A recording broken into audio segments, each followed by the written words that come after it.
En este proceso de inscripción de candidaturas, algunos candidatos tienen problemas. De eso hablaremos esta noche. ¿Y qué consecuencias puede tener esto en el escenario electoral? Usted puede enviar sus comentarios y opiniones con la etiqueta SF Candidatos, pero antes los dejo con la nota del día.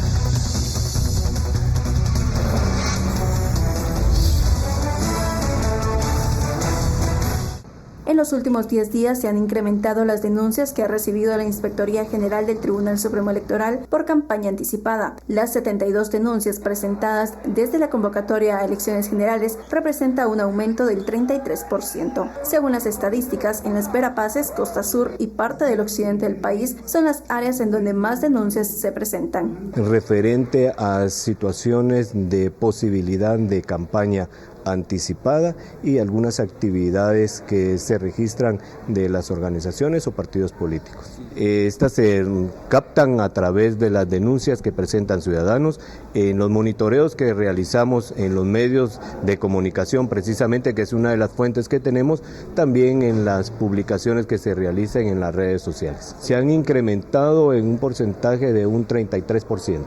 El inspector general aseguró que mantendrán vigilancia hasta el 18 de marzo, cuando se permitirá la campaña electoral. Actualmente también verifican que en las actividades de proselitismo no se infrinja la ley electoral. El equipo que conforma la Inspección General somos 27 personas y todos estamos activos en las tareas distintas que conlleva en los monitoreos. La recepción de la denuncia viene en la fase de calificación de la misma, donde se verifica la información que contiene, si es propia de una situación electoral o si es de otra índole.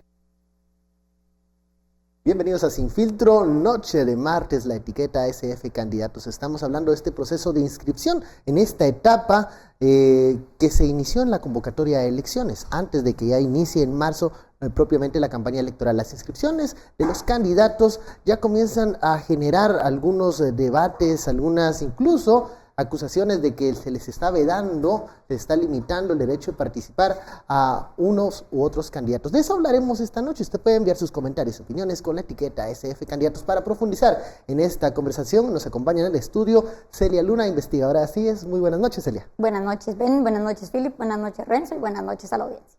Nos acompaña también Renzo Rosal, analista, y Philip Chicola, también analista político. ¿Qué tal? Buenas noches. Buenas noches. Muy buenas noches. Bueno, comencemos con este primer caso, lo que ayer ocupó mucho el debate en redes sociales.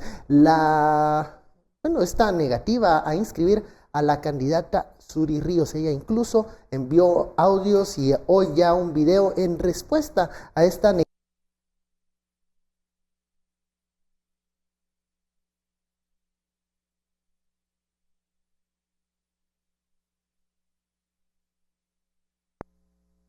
Que ahorita todos los partidos políticos están corriendo, ¿no? Exactamente, literalmente corriendo, algunos corriendo más porque ni siquiera han tenido todas sus asambleas, pero vemos que la mayoría de partidos están corriendo precisamente por si tienen pues algún reparo en el registro de ciudadanos. Recordemos que no es la primera vez que le sucede a la candidata Suri Ríos, en este caso candidata a la presidencia, y básicamente lo que se espera es llegar a los mismos procesos que se llevaron en 2015.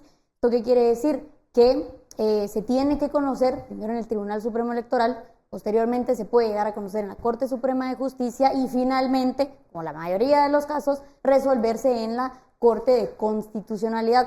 Ahora bien, en 2015, Suri Ríos fue inscrita por un amparo provisional.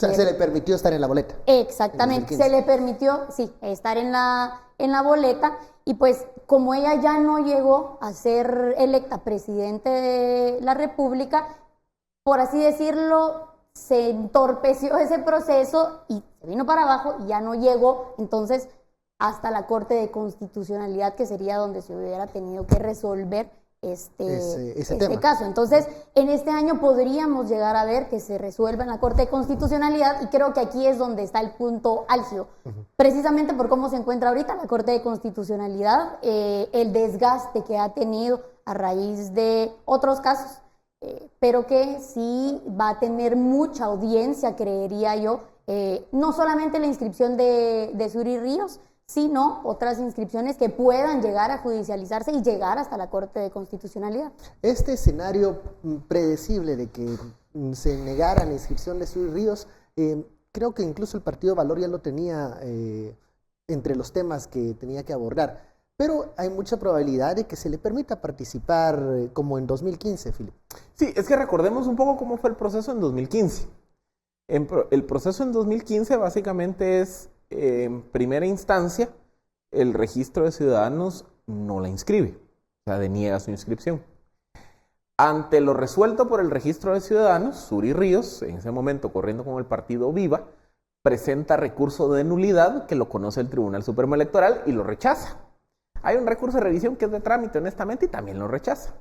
Entonces, la decisión, tanto del registro de ciudadanos como el Tribunal Supremo Electoral en 2015 es, ella no puede participar bajo la premisa que a ella le aplica la prohibición del artículo constitucional 186, incisos C, si no estoy mal, que habla sobre la prohibición que los parientes dentro de los grados de consanguinidad del presidente o vicepresidente de la República o de quienes se hace referencia en el inciso A, que son caudillos de golpe de Estado. Y siendo ella hija de Efraín Ríos Montt, caudillo del golpe de Estado del 23 de marzo del 82, le aplica la prohibición. Los registros ciudadanos y Tribunal Supremo dicen no. Corte Suprema de Justicia, al presentar un amparo, Suri Ríos, contra la decisión del Tribunal Supremo Electoral, que es la misma Corte Suprema de Justicia de hoy, le dice, momento, ella sí puede correr, usted le está violando su derecho de elegir y ser electo. Y la Corte Suprema es quien ordena que ella participe. Ante la resolución en primera instancia del amparo, para que miren las cosas de este país, Fernando Linares Beltranena, como fiscal del PAN en ese entonces, presenta una apelación de amparo contra la decisión de la Corte Suprema, que esa la conoce la Corte de Constitucionalidad. Pero la Corte se tomó su tiempo. Para entonces, Suri Ríos ya había sido inscrita por el tribunal, es colocada en la papeleta, participa en la primera vuelta y queda quinto lugar, sexto lugar. El amparo pierde materia, que sencillamente ya ella ya no es sujeta de una discusión. Pero ahora vuelve otra vez el tema. Pero viene la Corte y la Corte dice, miren, el amparo perdió materia. Pero hace una serie de consideraciones sobre el 186, etcétera, etcétera. Entonces, yo creo que era predecible que el registro de ciudadanos, y creería yo que es predecible también, que el Tribunal Supremo Electoral va a confirmar lo dicho por el registro. Como también creo que es predecible que la Corte Suprema de Justicia, igual que en el 2015, la va a amparar. Lo que yo no sé qué va a pasar es ¿qué con va a pasar en la Corte de Constitucionalidad? Constitucionalidad? Y teniendo en cuenta esos considerandos, ¿qué se puede esperar? No tengo la menor idea por una muy sencilla razón. Porque no solo vamos a ver el caso de Suri Ríos llegando a la Corte de Sino Constitucionalidad. muchos más. Exacto. Vamos con Renzo. ¿Qué va a pasar con esta candidatura de Suri Ríos? Creo que inaugura de alguna forma esta serie de procesos judiciales con vertiente, con ingrediente político y mediático, que creo que vamos a ver exponencialmente en las siguientes semanas, en donde van seguramente a recurrir más o menos lo mismo, no solamente candidatos a integrar binomios presidenciales, sino también va a haber una saturación de candidatos a diputaciones, a miembros de corporaciones municipales y demás, y todo va a ir terminando a morir en la misma línea. Esa sobresaturación, indiscutiblemente, creo que le va a dar un ingrediente un tanto distinto a la dinámica del 2015. Además, sumando a lo que plantea Celia, que es una Corte de Constitucionalidad también con un cierto nivel de erosión y de vulnerabilidad. Entonces creo que eso también para algunos extremistas, digamos, unas ideas, podría contribuir, entre comillas, a crear condiciones de inviabilidad del proceso. Entonces vamos a llegar a tal nivel en donde va a haber tantos casos tipo Suri o tipo otros, inclusive creería yo, por ejemplo, recordemos que en el 2015 el propio Tribunal Supremo Electoral aplicó por primera vez el artículo 113 constitucional. Es decir, hubo 12 candidatos a diferentes cargos de elección popular cuyos cargos no fueron adjudicados. Es decir, participaron en la contienda, ganaron las elecciones, pero finalmente no fueron adjudicados. Hubo otros que fueron dejados fuera del proceso por ser contratistas del Estado. Y hubo otros, un caso en particular que fue por el tema de prohibición por parentesco.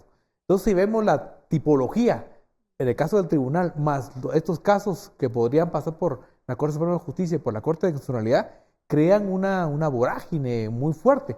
Y a eso le sumamos todavía que son 28 partidos, es decir, la cantidad de candidatos aumenta y el proceso electoral se acorta. Entonces creo que es una sumatoria, una ecuación de la cual todo o buena parte en la Corte de Constitucionalidad va a ir a parar. Además, una Corte que se está preparando también para el cambio que va a haber de Corte para el próximo año. Claro. Ahora, este 113, el Tribunal Supremo Electoral está en condiciones para aplicarlo como sucedió en los comicios de 2015, en la elección de 2015. Debería, creo yo, pero está igual de fortalecido. Coincido con Renzo. Digamos, el TSE en 2015, creo yo, por las circunstancias de ese momento, los casos que se dieron a conocer, incluso de lucha contra la corrupción, que inicia con mayor fuerza en este año, fortalecían de cierta forma al Tribunal Supremo Electoral. Les dan autoridad para decir, bueno, este no participa o este no va a asumir el cargo. Y de cierta forma las personas, la ciudadanía, queríamos ver rodar cabezas. Y creo que eso fue lo que dio la pauta que el Tribunal Supremo Electoral tuviera y se sintiera de cierta forma pues, aplaudido por la ciudadanía y con cierto empoderamiento.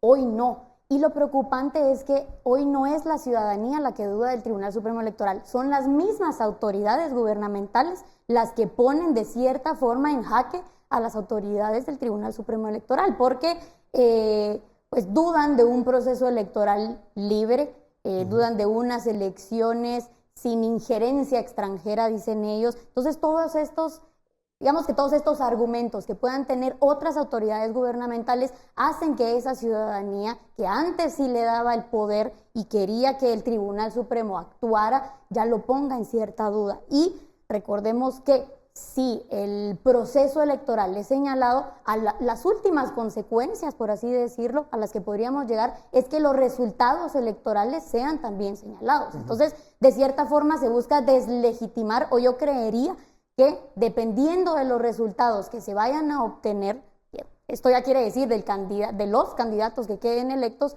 se va a tener una aceptación o una deslegitimación de este proceso electoral. Y eso, por supuesto, que atenta en contra de la democracia. Ahora, ¿qué va a pasar con este 113, los magistrados del Tribunal Supremo Electoral, cuando se sumen otros casos que van a tener que ser resueltos en las Cortes? Es que, vean, ese caso sí es un poco más complicado, porque digamos el 113 se hizo evidente con el intento de inscripción de Alfonso Portillo, pero también hubo casos que a mí honestamente me parecieron que no estaban sustentados en ninguna legislación. Es una concreta. Exageración del Por tribunal, ejemplo, demasiado rigurosos. Hay un caso que yo recuerdo muy bien, de un candidato a diputado, que era diputado en ese momento, que tenía una solicitud de antejuicio, es más, ni siquiera un proceso penal, una solicitud de antejuicio por delito de violencia contra la mujer. Y el tribunal dice, por el antejuicio, usted no es idóneo, no lo inscribo. ¿Y qué terminó ocurriendo? Pasa la elección, no es inscrito y demás. Después resulta que el antejuicio nunca prosperó, pero él al no ser inscrito deja el cargo en enero de 2016. Él enfrenta la citación del Ministerio Público y el Ministerio Público concluye que no había causales para una investigación, ni siquiera para un proceso, no había causales ni para una investigación. Entonces, ¿por qué les digo que es un elemento muy complicado? Porque pasa exactamente que la misma discusión de la honorabilidad. Se puede ser muy minimalista o se puede ser muy maximalista. O sea, hasta que no haya, digamos, criterios un poco más objetivos, diría yo, el tema del 113 es riesgoso, como está. Y dos, el 113 no es la única consideración aquí, porque miren, aquí el caso Portillo no es la única consideración aquí, porque en el 113 aplicaría qué pasa, por ejemplo, con personajes que tienen algún tipo de denuncia penal. Solo por tener la denuncia ya no son idóneos y por ende ya no se les debe inscribir. ¿Qué pasa, por ejemplo, con personajes que en algún momento pudieron haber sido mencionados en investigaciones? Es decir, el criterio es demasiado amplio. Claro. Y eso naturalmente va a generar sobresaturación, como decía Renzo, porque resulta que ahora la aplicación de ese artículo ya no va a ser para una o dos personas. Probablemente van a ser 20, 30, 40. O se puede tomar la decisión de no aplicarlo de forma tan Es que por eso rigurosa. digo, el riesgo es que o yo tomo una interpretación minimalista y me hago de la vista gorda con el tema de la idoneidad, o adopta una interpretación maximalista. Aquí en Guatemala el problema es que somos de blanco y negro. Claro. Pero no solo es ese artículo el tema. Más así el otro artículo. El Al regresar, finiquito. al El regresar finiquito. hablaremos del famoso finiquito SF candidatos.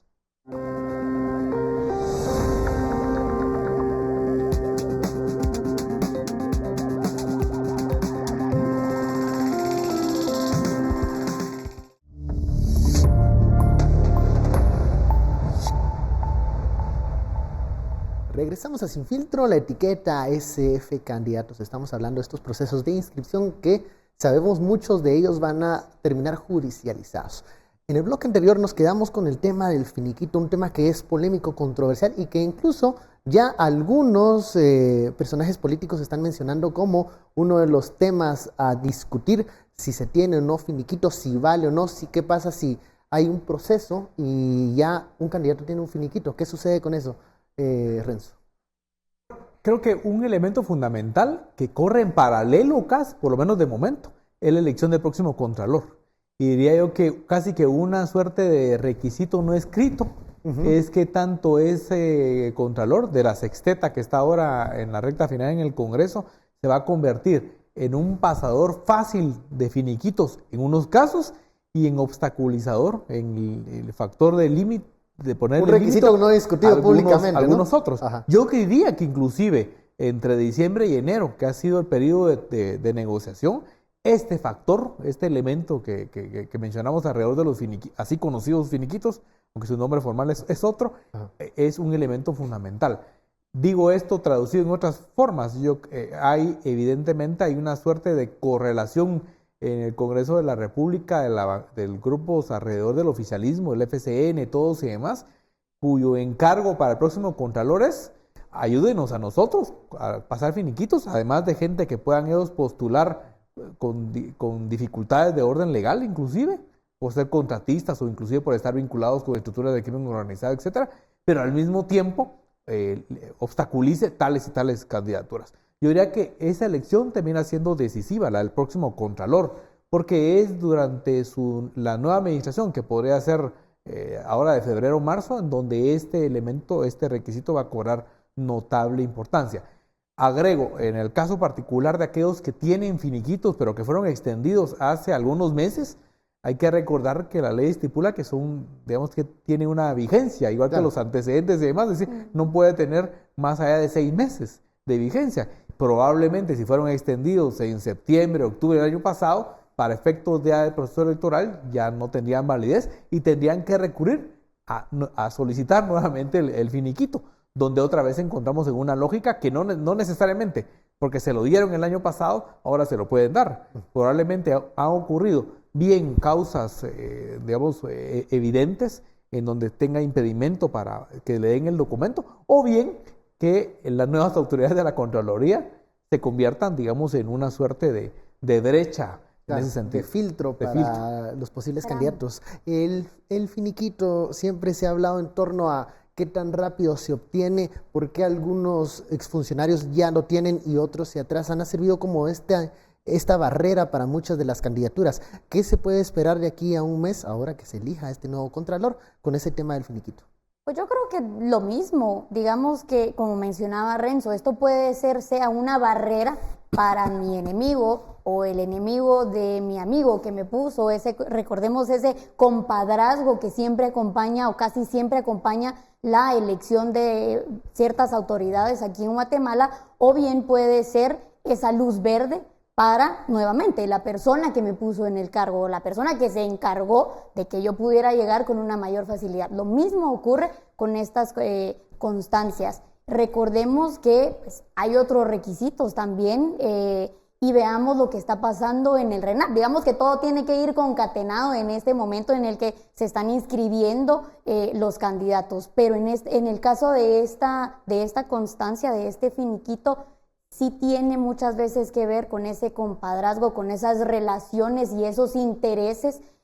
Y aquí es importante que no perdamos de vista el conflicto de interés que puede haber al momento de la elección del Contralor, ¿verdad? Tanto el Contralor como el resto de elecciones que se va a llevar a cabo este año en el Congreso de la República. Recordemos que también se tienen que formar comisiones de postulación para elegir Corte Suprema de Justicia, y creo que es un Es un tema y es un caso especial 2019 que creo que poco interés se le está poniendo a esta elección de Corte Suprema de Justicia y de Instituto de la Defensa Pública Penal y de salas de apelación que se va a llevar a cabo, y el peso que van a tener nuevamente los diputados del Congreso de la República y los intereses que se pueden ver en juego. Entonces, digamos que lo podemos extrapolar a la elección de Contralor, a la elección de Cortes, a la elección del Colegio de Abogados incluso. Entonces, es de ponerle atención. Es un año difícil, por lo mismo que nuestros ojos están centrados, los ojos de la mayoría de la ciudadanía están centrados en el proceso electoral, pero tenemos otros procesos y otras elecciones, aunque no democráticas, que también se están llevando a cabo, que son importantes. Cuando mencionó el tema del finiquito, incluso muchas de las voces que están dudando o señalando a la Contraloría tienen que ver también porque el excontralor ahora corre por una agrupación política y busca una diputación Renzo. Yo quisiera agregar que uno de los elementos interesantes de las reformas electorales del 2016 y que está plasmado en el reglamento de la ley, en el artículo 53, se establecen requisitos, se denomina el artículo requisitos previos para la inscripción de candidatos, y en su oportunidad se agrega al tema de la constancia, que su nombre formal es la constancia transitoria de inexistencia de reclamación de cargos, que es lo que estamos denominando ahí, se incluyeron 4 requisitos adicionales. Que tiene que ver con constancias emitidas por el registro de contratos de la Contraloría de Cuentas, el registro de precalificados de obra del Ministerio de Comunicaciones, una constancia de registro mercantil de no figurar como propietario o representante legal de empresas individuales, y otra constancia que debería de emitir el Ministerio de Finanzas Públicas. Sin embargo, en un acuerdo del Tribunal Supremo Electoral de fechas más o menos recientes, estos 4 requisitos fueron eliminados. Entonces nos quedamos ahora con que solamente se exige la famoso finiquito, más un par de documentos que son, digamos, muy tradicionales, que son la constancia de carente de antecedentes penales y la carencia de antecedentes policíacos para ser candidatos. Estos documentos que de mi punto de vista eran fundamentales, sustantivos, con el argumento de que las instituciones a cargo, las que mencioné, no estaban en capacidad, se eliminaron. Entonces yo creo que ese avance que era la idea de poner un filtro, una telita más fina para el proceso de candidaturas, ahora no lo tenemos. Entonces yo creo que ahí hay una falencia que habrá que ver cómo se logra solventar. Otra vez, así como mencionamos en el segmento anterior, buena parte de la carga de muchos de estos casos van a pasar, aunque no en última instancia, sino en instancia intermedia, por el Pleno de Magistrados del Tribunal Supremo Electoral. Y ahí es como un mecanismo que hay que probar. Comenzó a probarse ayer con la decisión que toma el registro de ciudadanos del proceso de la no postulación de Suri Ríos. Pero de ahí en adelante no hemos todavía probado cómo va a accionar, bajo qué coordenadas y bajo qué tipo de correlaciones va a tomar decisiones el Pleno de Magistrados. Si van a ser flexibles, si van a ser más duros. Porque en el 2014, tal como se mencionaba, 2014-2015, en otra coyuntura, fueron como más fuertes ahora. Pero quizás ahora, en aras de salvar el proceso, puedan convertirse, digamos, en una instancia de flexibilizar. Y esto como país, como en materia de las elecciones o los procesos electorales, como mecanismo para la consolidación o para el avance de las democracias, me parece peligroso que nos pongamos en un escenario de salvemos el proceso, pero dejemos participar a otros que tal vez en 2015 no hubiesen podido correr por algún cargo de elección popular. El tema del finiquito, y ahora se me viene también en mente la exfiscal Telma Aldana, que ya tiene un finiquito, pero bueno, hay un proceso que pudiese invalidar ese finiquito. ¿Qué va a pasar con eso? ¿También se va a judicializar? Seguramente. Y es que, a ver, recordemos que la Contraloría de Cuentas en los años 2016 y 2017 fue bastante, llamémosle, rigurosa en el examen de la liquidación de los presupuestos. Y entonces fue durante estos 2 periodos que la Contraloría presentó una serie de reparos y denuncias penales contra todo tipo de funcionarios. Y ahí viene, a ver, digamos, el caso de ministros. Se recordarán, el exministro Francisco Rivas de Gobernación no pudo participar en la elección de fiscal general porque no contaba con finiquito. ¿Por qué? Porque tenía encima un reparo de la Contraloría por un tema administrativo. Alcaldes, el estimado es que hay alrededor de 60 potenciales candidatos a alcaldes que van a buscar su reelección que no tienen finiquito. Y el tema de Telma Aldana es un poco distinto porque Telma Aldana, ella cuando deja el Ministerio Público, ella no tenía ningún cargo pendiente en Contraloría. Pues que se recordarán que por ahí de que fue septiembre, octubre del año pasado, se da toda esta investigación del edificio, del contrato de un asesor, y entonces derivado de eso, resulta que la Contraloría le presenta una denuncia. Pero entonces ella tiene un finiquito, que es el que le dieron cuando salió. Entonces la pregunta es, bueno, ¿tiene ese validez o qué pasa con la denuncia? Y en días recientes se ha conocido que hay un proceso, digamos, para cuestionar el procedimiento de cómo se presentó la denuncia penal en su contra. Entonces, en general, el caso de Telma Aldana es el que se reviste de mayores complejidades por la historia. Pero al final, el tema del finiquito probablemente va a ser una situación, calculo yo, de unos 70 candidatos, 80 candidatos. Que van a tener todos Entonces ese mismo tenemos problema. 80 candidatos con el tema del finiquito. No sé cuántos, pero quizá unos 20 con el tema de la idoneidad. El caso de Suri Ríos por el 186 constitucional. Ahí van 100 casos que se van a judicializar en términos de inscripciones electorales. Y otra vez, todos los caminos judiciales, ¿a dónde conducen en Guatemala? A la Corte de Constitucionalidad. Nos guste o Entonces, no. a ver, aquí nos quejamos de que la Corte se mete en todo, pero todo, absolutamente todo lo que se judicializa vía acciones de constitucionalidad llegan a la CC. Entonces la CC va a ser un árbitro que va a terminar decidiendo muchas de las inscripciones de los candidatos. Entonces también ahí vamos a darnos cuenta que todo este debate que se ha generado en el último año, año y medio, sobre el rol de la CC se va a seguir potencializando en los siguientes 6 meses. Claro. Que la CC va a ser un actor clave en definir quién va y quién no va en la papeleta.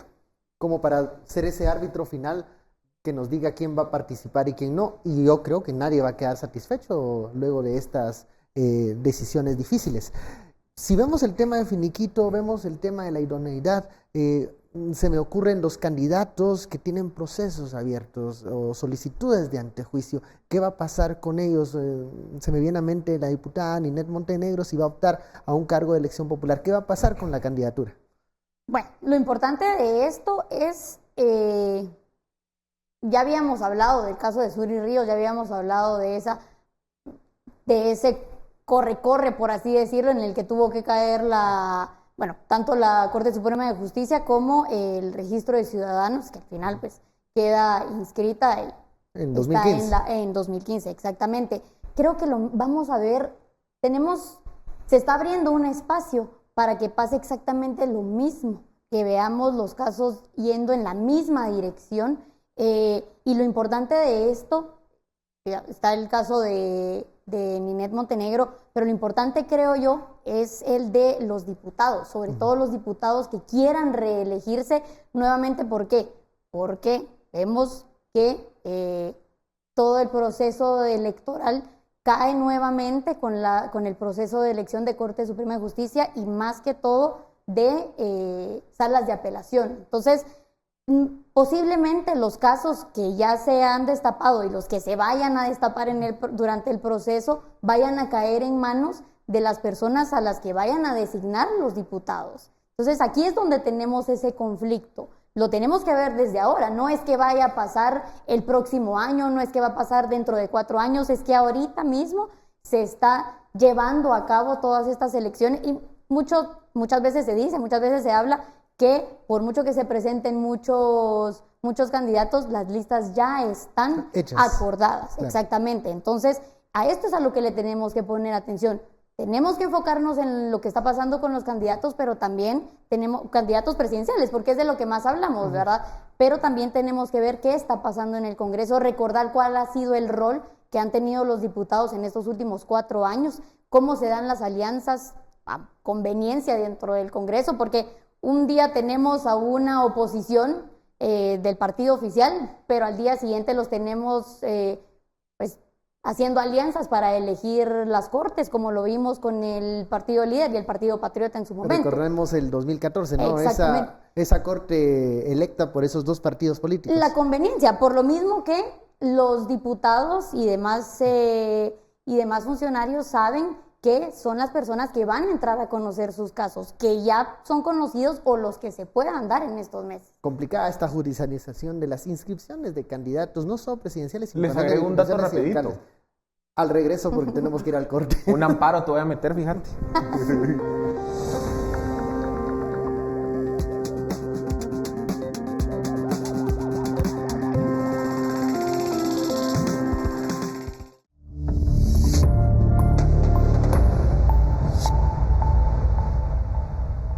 Regresamos a Sin Filtro, la etiqueta ASF Candidatos. Le quité la palabra a Philip Chicola antes del corte, pero se la devuelvo. Una acción de amparo, voy a poner la próxima vez. Vas a judicializar voy el a programa. Judicializar esto. Y en apelación nos vamos a ir hasta la CCA y vamos a ver si me seguís. La Corte Celestial. Adelante, Les doy la decía, palabra. con el tema del transfugismo hay una variable más. A ver. Porque, digamos, con el tema del transfugismo son 76 diputados que están, digamos, en ese limbo legal de si van a ser inscritos o no por haber sido electos con un determinado partido en el 2015 y no poderse cambiar de partido político. Que le van a apostar a irse a inscribir. Correcto, claro, a hacer correcto. todo. Va, pero de esos 76 hay un subgrupo, que son, no sé si 9 o 10, que tienen un argumento, digamos, un tanto distinto. Y es que hay un grupo de 10 que son los que se quedaron con Patriota y con Líder hasta que el barco se hundió. Entonces O sea, muchos... nunca se salieron de ese partido. Ajá, sino entonces el argumento de partido muchos murió. de ellos es, yo no soy tránsfuga por motivación propia. Yo qué culpa tengo que me cancelaron al partido. Entonces realmente es, digamos, a ver, dentro de ese gran bloque de 76, Villate hay es uno de ellos, digamos. Villate siendo uno de ellos, es ese grupo de 9-10 que está, digamos, en una zona todavía más gris que los demás. Entonces, sumémosle esos 76 al cálculo que yo les daba de 100. Entonces van a haber 176 casos de inscripciones que se van a ir al amparo. Ahora, bueno, ahora vamos a ver el caso de un candidato presentado el fin de semana por el oficialismo FCN Nación. Estamos hablando del señor Sammy Morales, hermano del presidente, que bueno, hoy salió una noticia que generó controversia por el tema de antecedentes policíacos. Veamos. Trámite que lleva, ¿verdad? Que es personal. El director de la policía, Carlos Tojón, confirmó que Samuel Everaldo Morales solicitó limpiar sus antecedentes policíacos. Sí, hay un trámite que se le debe respetar como a toda persona, ¿verdad? Creo que es un derecho que tiene cada uno de ustedes, lo puede ser el trámite que se hace, lo que es en la Secretaría General, se hace el trámite correspondiente y estaríamos ver y verificar que cuál es la... Con regularidad. El hermano del presidente enfrenta cargos por lavado de dinero y fraude en forma continuada, al emitir cotizaciones falsas junto a su sobrino José Manuel Morales Marroquín. La ley de la PNC señala que para blanquear los antecedentes policíacos se debe presentar la constancia de un juzgado que establezca que no hay una sentencia absolutoria. Sammy Morales, como es conocido en el mundo del espectáculo, donde hizo carrera con su hermano, el presidente, confirmó que sí hizo el trámite. Como todo ciudadano he hecho los trámites que la ley me solicita y sí he pedido pues todos los documentos que la ley me indica y me solicita como cualquier ciudadano. Y bueno, pues si ustedes tienen algún conocimiento de alguna denuncia, hay que darle seguimiento a todas las denuncias, como lo hemos dicho siempre, somos respetuosos de la ley, respetuosos de los tribunales y de las disposiciones administrativas incluso que las leyes indiquen. Pues no conozco la denuncia, por favor revísenla y denle seguimiento. Con permiso. Mientras que Enrique Dengenjar, ministro de Gobernación, indicó no saber nada al respecto, pero eso sí, señaló que nadie puede girar órdenes de borrar nada. No tengo entendido que hayan borrado nada, señorita. Bueno, mire, no tengo conocimiento de esa situación. Sin embargo, lo que le puedo asegurar es que hay un procedimiento interno a nivel de la PNC, que es un procedimiento administrativo bueno, válido, estricto. Es lo único que le puedo contestar. Nadie puede girar órdenes de borrar nada. Y como desconozco cuál es el detalle, es muy difícil que yo me ponga a elucubrar en el sentido de quién o qué. El domingo pasado, Samuel Morales fue nominado como candidato a diputado en la segunda casilla para el Distrito Metropolitano por el partido oficial Frente de Convergencia Nacional. Según el artículo 53 del inciso 7 del reglamento a la ley electoral y de partidos políticos, uno de los requisitos previos para poder inscribirse como candidato a un puesto de elección popular es la constancia de carencia de antecedentes policíacos extendida por la Dirección General de la Policía Nacional Civil. Por una Guatemala en paz, Andrea Domínguez, y en cámara, Luis Sacche. Complejo el tema del hermano del presidente, el señor Sammy Morales, que bueno, fue nominado el domingo pasado para competir por una curul en el listado nacional. Esta solicitud de limpiar antecedentes policíacos la confirma el director de la Policía Nacional Civil. El ministro Degenhardt dice desconocer detalles de lo que pasó y el hermano del presidente dice que está en ley lo que hizo y es una solicitud normal. Que alguien me explique. Renzo. Bueno, a mí me parece realmente grave el asunto. Primero porque está claro que el señor Sammy Morales está involucrado en un proceso legal y por lo tanto no cumpliría, digamos, con tener esta constancia de antecedentes ni siquiera penales ni policíacos. O sea, los incisos 6 y 7 no los estaría cumpliendo para poder presentar su documentación. Pero además, digamos, se abre la caja de Pandora en términos de que se puede hacer ese procedimiento. O sea, si Sammy Morales, por supuesto que es hermano del presidente y demás, que gozará, digamos, de un alto nivel de prebendas, canonjías, tráfico de influencias, pero es posible entonces que otros casos, ya sea que se quieran postular o no, también pueda hacer el mismo procedimiento que no está reglamentado, que no es en ley, sino que es un proceso alterno, digámoslo así, oscuro, de limpiar antecedentes. Eso me parece realmente dantesco. Está claro, digamos, que ambos tipos de documentos, yo diría que siempre históricamente han sido vistos con bastante ligereza. Como de trámite, digamos. Como de trámite, eso lo sabemos, pero en cualquier caso lo estipula no solamente para la inscripción de candidatos, sino como debería de manejarse con mucho mayor seriedad. Se nota que esto es evidentemente una instrucción que se le tuvo que haber dado, porque el mismo director de la Policía Nacional Civil se notó titubeante en las declaraciones que dio, porque obviamente no hay argumento válido para poder hacer. Lo que hizo fue nada más filtró, digámoslo así, una noticia, filtró un asunto que debió, entre comillas, debió de manejarse en las oscuridades y que ahora queda como un escándalo como tal. ¿Qué pasa con la nominación de Sammy Morales para una diputación? Está en un proceso legal, sale hoy lo del tema de los antecedentes y también hay quienes hablan de prohibiciones de él para ser candidato. Solo quisiera agregar a lo que decía Renzo, que ha sido tomado con ligereza cuando se trata de el sector público, porque vayamos al sector privado y veamos que una persona llega con antecedentes penales y preguntémosles a las empresas a cuántas personas así contratan. Sí. Entonces, es un filtro que ahí no... Es un filtro que debería importar y mucho, y en lo público pues no se hace mayor esfuerzo porque de verdad tenga un peso el estar libre de antecedentes penales y policíacos. Pero bueno, hablando sobre las prohibiciones, lo discutíamos fuera del aire. Yo no veo que Sammy Morales tenga una prohibición para inscribirse como candidato a diputado. Pues en este caso, su hermano, que es el actual presidente, no estaría corriendo por la presidencia para los próximos 4 años. Pero, digamos que hay un gris en este caso, porque no podría tomar posesión si fuera electo diputado, porque su hermano todavía sería presidente al momento de él tomar posesión. Ahí es donde está este gris, por así decirlo, pero él para ser candidato no tiene ninguna prohibición en este momento. Claro, está el caso de los antecedentes del juicio, exactamente, está el caso del juicio que está llevando en estos momentos, pero eso es aparte de él tener alguna prohibición constitucional, como hemos visto y analizado otras, en este caso y en este momento. Pero para ser candidato como tal, para lograr ser inscrito, aparte de los antecedentes, creo yo, no tiene ninguna prohibición por ser el hermano del presidente. Lo que sí creo yo que tenemos que ver nosotros como ciudadanía y como electores es qué cualidades, qué cualidades buscamos en los ¿qué candidatos? Nos presenta exactamente el hermano del actual presidente? ¿Qué nos presenta en este caso Sammy Morales? ¿O qué representa él para ganarse esa diputación dentro del Congreso, porque muchas veces nos quedamos en lo que está pasando, en lo coyuntural, ¿verdad? En si antecedentes, si los borró, si no los borró, si es el hermano del presidente, y no Cuando solamente la con pregunta Sammy es Morales. si tienen las suficientes calidades como para ser un diputado. Exactamente, para ser no solamente un diputado, recordemos que es un representante de la ciudadanía. Entonces, ¿qué tanto nos representa Sammy Morales o qué tanto se ha vuelto, ya era una figura pública por el programa que ellos tenían en la televisión, pero qué logros ha tenido en su carrera como para que nosotros lo querramos como un representante en el Congreso de la República?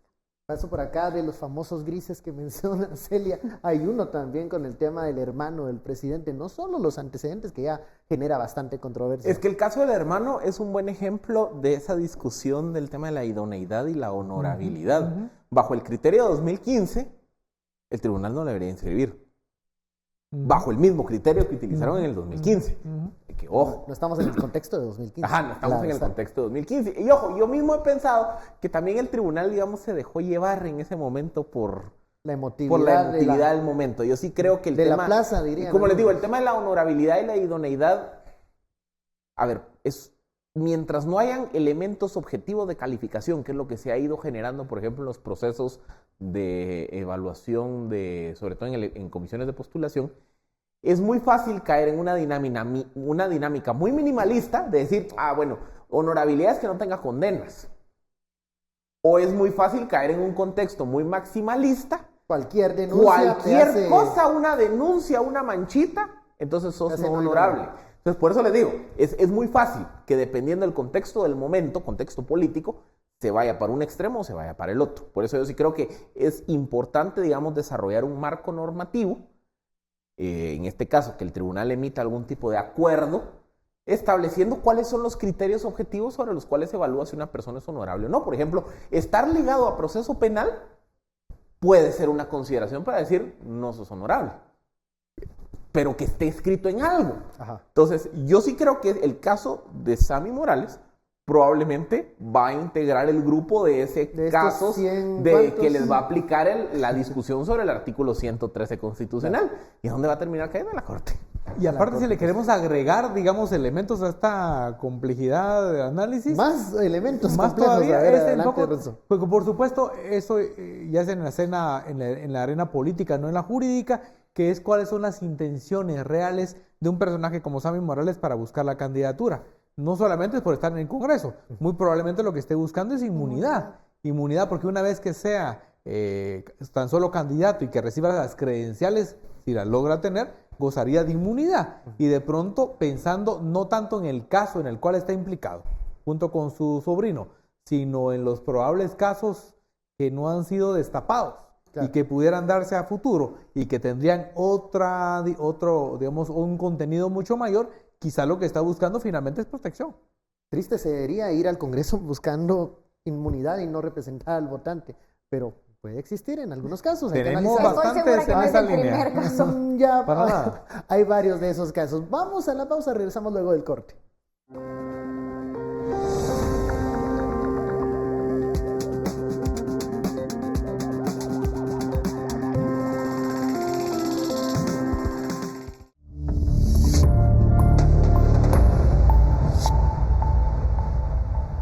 Regresamos a Sin Filtro de la etiqueta SF Candidatos con todo lo que hemos hablado en los bloques anteriores, leyendo algunos mensajes en redes sociales. Unos usuarios de Twitter dicen lo mejor es que se deje participar a la mayor cantidad de guatemaltecos y guatemaltecas para que sean las urnas el filtro último para elegir a un diputado, alcalde o presidente. ¿Qué opinan ustedes de esto de dejar participar para que sean las urnas las que decidan? Comienzo por acá.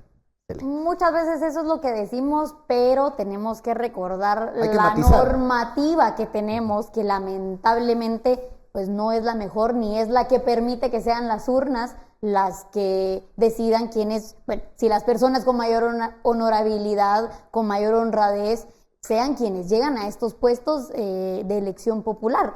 Un ejemplo muy bueno y el mejor, creo yo, que puedo encontrar es el del formato de listas por medio de las cuales elegimos a los diputados distritales. ¿Por qué? Porque precisamente a nosotros el partido político nos presenta una lista cerrada, bloqueada. ¿Esto qué quiere decir? Que nosotros tenemos la opción únicamente de leer los nombres y votar por esa lista que ya nos presenta el partido sin poder modificar ninguno de los nombres, no podemos modificar el orden, ya está dada. Entonces, ¿qué pasa? Tal vez yo conozco a la casilla número 6 y sé de su honorabilidad, de su honradez, es una persona muy respetada, pero posiblemente la casilla número 6 no vaya a entrar, pero va a entrar la 1, que puede que sea una persona con señalamientos, exactamente, nexos con grupos oscuros. Exactamente, que está... Puede ser que esté en un proceso judicial o que incluso ya haya sido condenada en otro país, pero que viene aquí a Guatemala y pues no pasa nada. Entonces, no desincentiva de cierta forma este formato de lista que tenemos a la población a salir y decir, bueno, yo quiero votar por esta persona y quiero verla en el Congreso, cuando tal vez no va a poder llegar. Entonces, hablar de que las urnas sean las que decidan o quienes pongan a las personas que tengan mayor honorabilidad es muy difícil en el caso de Guatemala y con este formato de listas. Y pues en 2016 se abrió este espacio para que se dieran reformas a la ley electoral y esta fue una de las propuestas que no llegó a ser aprobada. Ajá. ¿Por qué? Porque los mismos diputados que se ven beneficiados de la normativa de hoy en día no van a permitir que exista mayor competencia. Entonces, eso es lo complicado, que en este caso son los diputados quienes tienen que tomar la decisión como representantes de la población que pedía estas reformas, son ellos quienes tienen que votarlas. Pero en este caso no lo van a hacer porque entonces perderían, exactamente, perderían ese beneficio que les traen este tipo de listas. Las urnas como el filtro último, entonces es algo discursivo, pero yo antes que de no entrar a se esto, un caso más que se nos ocurría mientras estábamos en el corte. La famosa lista de Norma Torres. La famosa lista de Norma Torres es independiente a cualquier proceso judicial. Lo que siempre hemos dicho aquí, pues aquí tu debido proceso, mis polainas. Estados Unidos va a decir, mira, tengo información que fulanito menganito es corrupto. ¡Pum! Lo pongo en la lista. Indistintamente de si hay procesos, si hay condenas, si está acusado, o sea, va a estar en una lista. Una pregunta es, ¿aparecer en esa lista? Te hace no idóneo para ser inscrito. O sea, es parte de... Por eso les digo... pudiera decir, miren, no se puede... No se puede, pero es, digamos, parte de esa zona hipergris del artículo 113. Ahora sí, ya respondiendo a la pregunta de las urnas. Miren, lo que pasa es que aquí hay que hacer una pequeña salvedad entre lo que se conoce como norma prohibitiva versus norma habilitante. Una norma prohibitiva es cuando específicamente hay una ley, un artículo constitucional, una norma que dice, usted no puede hacer tal cosa. Una norma habilitante es cuando yo digo, mire, si usted quiere hacer tal cosa, necesita cumplir estos requisitos. Entonces, digamos que hay doctrina internacional que dice que es más claro en materia electoral prohibir participaciones cuando existe una norma prohibitiva. Específicamente cuando se dice, usted no podrá optar a la reelección, o usted no podrá ser candidato si es familiar del presidente, o si hizo tal cosa, o si es ministro de una iglesia, etcétera, etcétera. Cuando hay una norma que taxativamente prohíbe cierta condición, es más claro y hay mayor certeza. En cambio, el problema de las normas habilitantes es que se prestan a mucha discrecionalidad. Por ejemplo, lo que hablábamos, qué es idóneo, qué es no idóneo. El finiquito, qué es tener finiquito y qué no. ¿Se puede limitar el derecho de participación por el finiquito? ¿O el derecho de elegir y ser electo es superior a la obligación de tener un finiquito? Los antecedentes penales, en fin. Entonces, ¿qué pasa? Un criterio, y aquí sí de verdad esto es mi interpretación, un criterio que creo que viendo cómo ha resuelto la Corte de Constitucionalidad, a mí no me extrañaría que la Corte sea más estricta cuando el caso del candidato entre en contradicción con una norma de prohibición. Cuando dice, usted no podrá ser candidato por A, B, C y D, si algún candidato tiene esa prohibición, que es más fácil que la Corte dice, perdón, lo siento, hay prohibición, no puedes. Pero que la Corte pueda ser un poquito más permisiva en todos esos casos en donde hay zonas grises. Porque al final es un derecho el de elegir y ser electo. Sí. ¿Por qué digo esto? Porque esta Corte se ha caracterizado por tener muchas interpretaciones neoconstitucionalistas o muy internacionalistas, se las queremos llamar de alguna forma, Y esa es un poco la doctrina imperante en este tipo de debates. Pero entonces cuando salgan estas resoluciones van a existir voces que digan aquí se está interfiriendo el proceso electoral, aquí se está interviniendo las elecciones y no se están dando elementos para una elección libre. Eso es lo que va a decir la parte, digamos, afectada. La que no haya sido favorecida con ese criterio. Entremos a la fase de las conclusiones, Renzo. ¿Qué podemos esperar de este proceso de judicialización de muchas candidaturas? Sacábamos el conteo de más de 100 que van a tener problemas. ¿Qué va a pasar?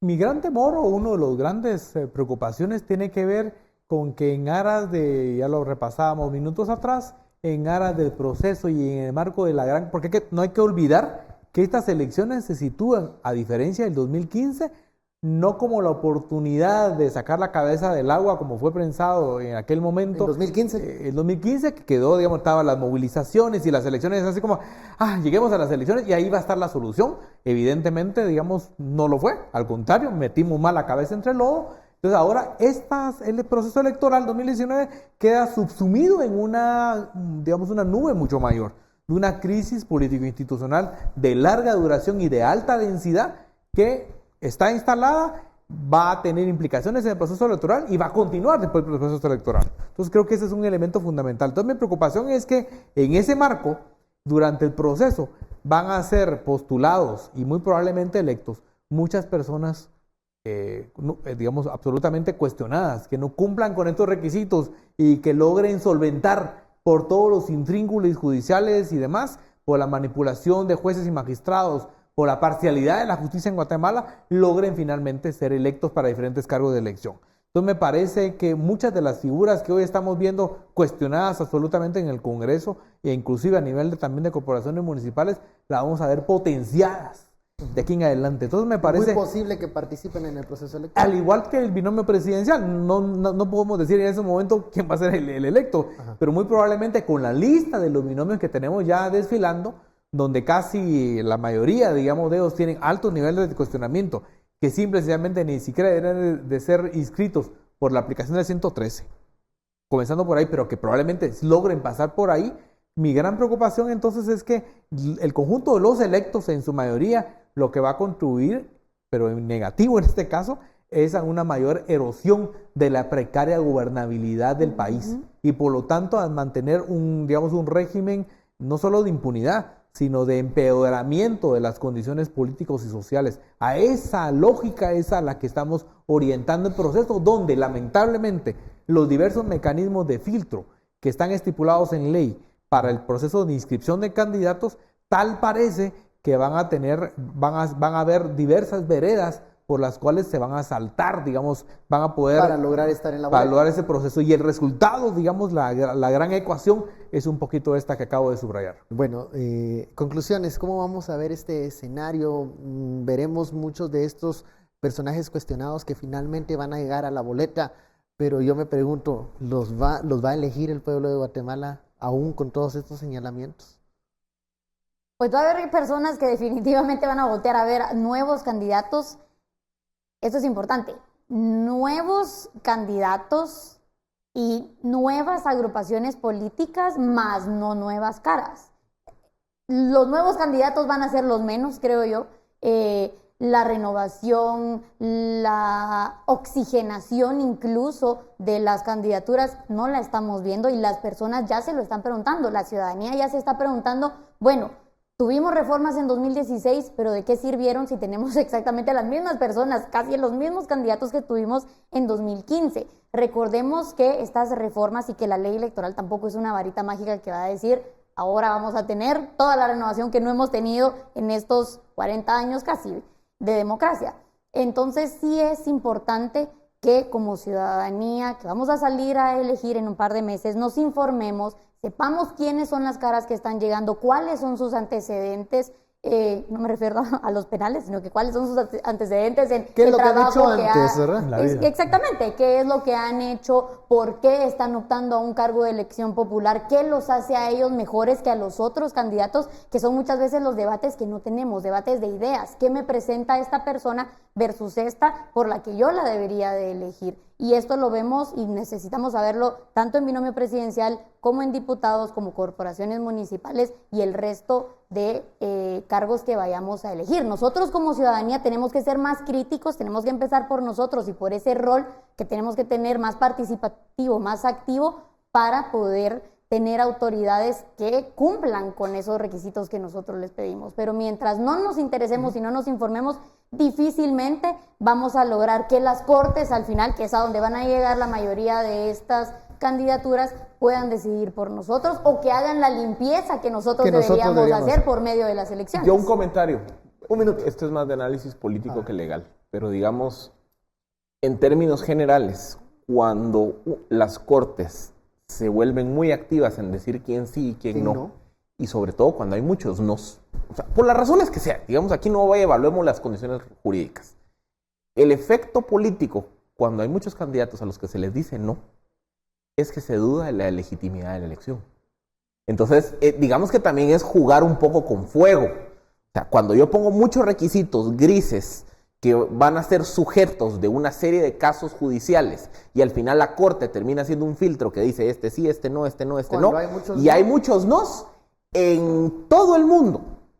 Eso es una receta para que cuando termine el proceso electoral dicen eso fue ilegítimo porque mi candidato o mis candidatos o mis allegados no participaron. Y eso es riesgoso. Bueno, hemos terminado esta hora de análisis. Muchísimas gracias, Celia, Renzo, Philip. A usted muchas gracias por su sintonía y preferencia. Esto fue Sin Filtro. Feliz noche, nos vemos mañana.